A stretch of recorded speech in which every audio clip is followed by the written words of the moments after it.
who's going to be next? It's going to be one of our NATO allies. And then we're going to be putting U.S. soldiers, sailors, airmen, Marines in harm's way. We don't have to do that right now. We need to make sure that Ukraine wins this thing.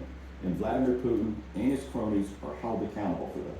Yeah, now all we have to do is put Ukrainians in harm's way. Right. And sacrifice them like canned fodder in order to bleed Russia as long as possible. And again, the idea that if we don't do that, then Russia will somehow invade a NATO country. Right. This is insane. It's just insane. There's no evidence of that whatsoever. This is, this erases the actual history of Ukraine. She likes over the last many years now. That's good. We talked about it a million times. A coup, a civil war that the U.S. helps fuel, peace agreements that aren't respected by the Ukrainian far right and their allies in Washington. And here we are today. And all that's, of course, missing here. But anyway, great to see that Democrats and Republicans have something to agree on, which is a candidate like Ron DeSantis offering a really tepid criticism of the proxy war, and everybody jumps on him for that.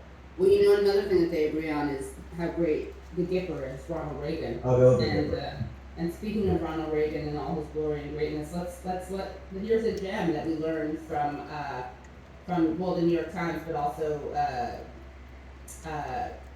Meet the Press. Let's hear what we need to learn about Reagan right now. Baker, you had an incredible scoop for it, and it would have been huge news in 1980. And I'm sure Jimmy Carter, who may be watching now and absorbing this right now,